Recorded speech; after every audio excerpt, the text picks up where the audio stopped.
మన భారతదేశం డెవలప్ కాకపోవడానికి అనేక రీజన్స్ ఉన్నాయి. అందులో ప్రధానమైంది కరప్షన్, అవినీతి. ఇక్కడ కనిపిస్తున్న ఈ వ్యక్తి పేరు Gopal Chandra, government employee, motor vehicle inspector, ఒడిశాలో పనిచేస్తున్నాడు. అయితే రీసెంట్గా ఇతను ఒక కరప్షన్ కేసులో దొరికాడు. అధికారులు ఇతన్ని ఇన్వెస్టిగేట్ చేస్తే వీళ్ళ ఇంట్లోకి వెళ్ళి డాక్యుమెంట్స్ని చెక్ చేస్తే ఏం దొరికాయో తెలుసా? 1 కేజీ బంగారం, 2 కేజీల వెండి, 1,34,00,000 క్యాష్ అండ్ 44 ప్లాట్స్ల పేపర్లు దొరికాయి. Yes, 44 plots. ఒక్కో ప్లాట్ ఖరీదు కోట్లలో ఉంది. మన దేశవ్యాప్తంగా ఏ రాష్ట్రంలో చూసుకున్నా ఆర్టీఓ, రీజనల్ ట్రాన్స్పోర్ట్ ఆఫీసర్ యొక్క స్టార్టింగ్ శాలరీ 30 నుంచి 60,000 రేంజ్లో ఉంటుంది. సీనియర్ ఆఫీసర్ అయితే 1,00,000 దాకా ఉంటుంది. ఈ శాలరీతో ఇతను ఇంత డబ్బుని, ఆస్తిని సంపాదించడం ఇంపాసిబుల్.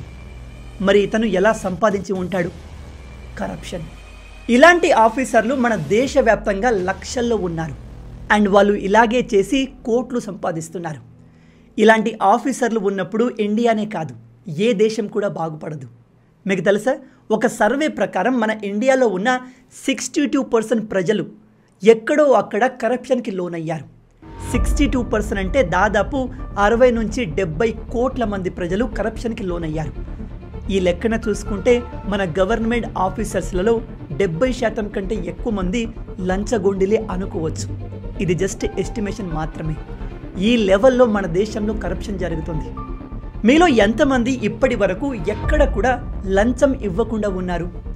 మీ ప్రకారం మన దేశంలో అత్యధికంగా కరప్షన్ జరిగే డిపార్ట్మెంట్ ఏది?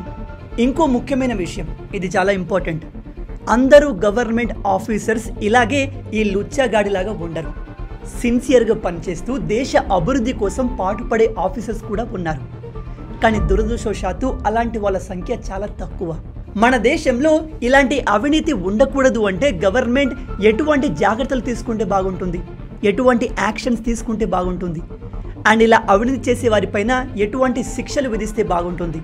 మీ ఆలోచనల్ని కింద కామెంట్లో చెప్పండి. అండ్ ఇలాంటి అమేజింగ్ వీడియోస్ కోసం మన పేజ్ని ఫాలో అయిపోండి.